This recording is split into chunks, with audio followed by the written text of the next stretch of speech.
आज के आधुनिक युग में किसी भी स्थान की सटीक जानकारी प्राप्त करने में हमें मात्र 2 सेकंड का समय लगता है। गूगल के माध्यम से हम मात्र 2 सेकंड में विश्व के किसी भी स्थान की दूरी, वहां की भौगोलिक स्थिति और जलवायु आदि के विषय में अच्छे से जान सकते हैं। परंतु आज से मात्र 25 वर्ष पहले तक हमारे पास ऐसी कोई टेक्नोलॉजी नहीं थी।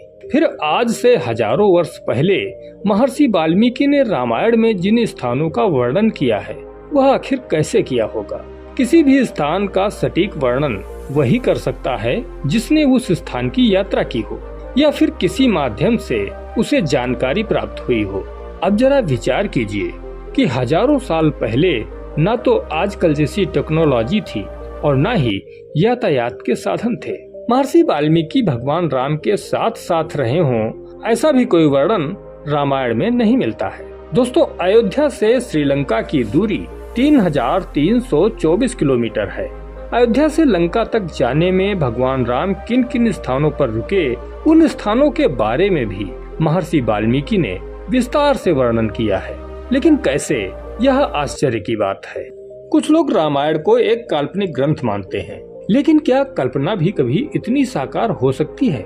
रामायण में वर्णित वह स्थान आज भी मौजूद है और हैरानी की बात यह है कि उनकी भौगोलिक स्थिति आज भी लगभग वैसी ही है जैसी कि रामायण में वर्णित है। तो चलिए जानते हैं रामायण के उन प्रमुख स्थानों के बारे में जो आज भी रामायण के एक सच्चा इतिहास होने की गवाही दे रहे हैं। नमस्कार, आप देख रहे हैं हिंदुत्व का शंखनाद और मैं हूं आपका दोस्त विष्णु शरण।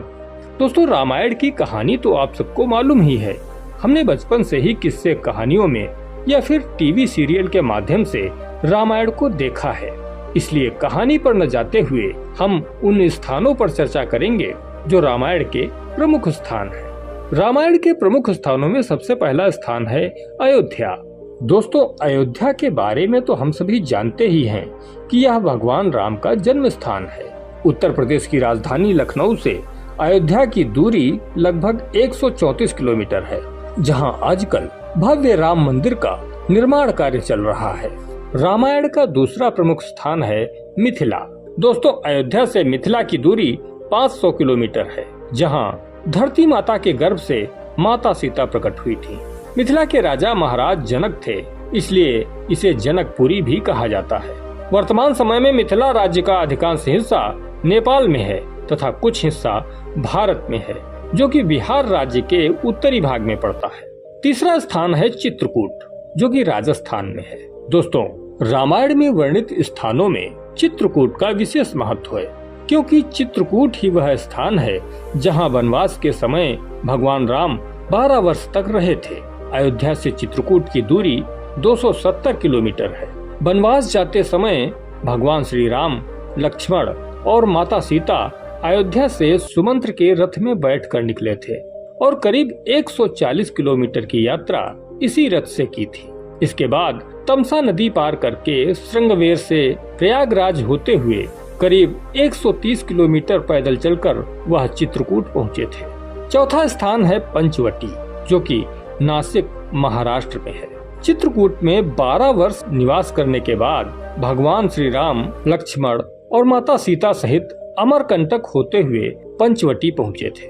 चित्रकूट से पंचवटी की दूरी 1178 किलोमीटर है और पंचवटी में ही गोदावरी नदी के किनारे भगवान श्री राम ने कुटिया बनाई थी।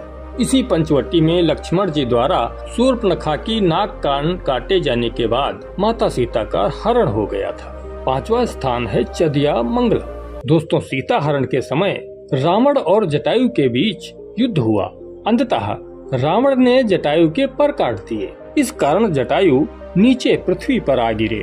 जिस जगह पर जटायु गिरे थे वह स्थान आजकल चदिया मंगलम के नाम से जाना जाता है, जो कि केरल में है। पंचवटी से इस स्थान की दूरी 1773 किलोमीटर है।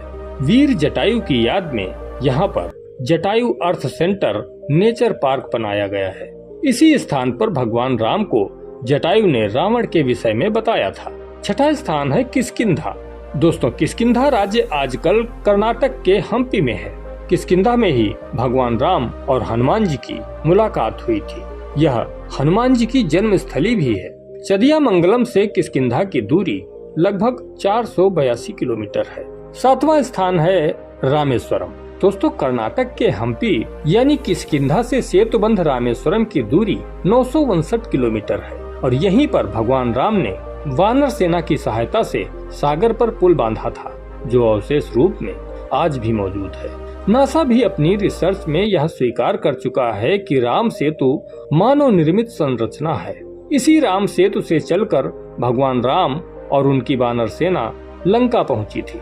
दोस्तों, श्रीलंका में भी रामायण के निशान व स्थान आज भी मौजूद हैं। इससे साबित होता है कि रामायण कोई काल्पनिक ग्रंथ नहीं है, बल्कि यह एक सच्चा इतिहास है। और सबसे ज्यादा हैरानी की बात तो यह है कि महर्षि वाल्मीकि को बिना गूगल, बिना किसी टेक्नोलॉजी के इन स्थानों की जानकारी कैसे हुई। इससे यह भी सिद्ध होता है कि प्राचीन ऋषियों के पास न केवल दिव्य दृष्टि थी, बल्कि उनके पास ऐसा प्राचीन विज्ञान भी था जिसके आगे आज का आधुनिक विज्ञान अभी बच्चा है। तो दोस्तों, कैसा लगा आपको आज का यह वीडियो? कमेंट करके अवश्य बताएं। जानकारी पसंद आई हो तो इसे अपने दोस्तों के साथ भी शेयर करें। मिलते हैं आपसे अगले वीडियो में किसी और महत्वपूर्ण जानकारी के साथ। तब तक के लिए वंदे मातरम। जय श्री राम।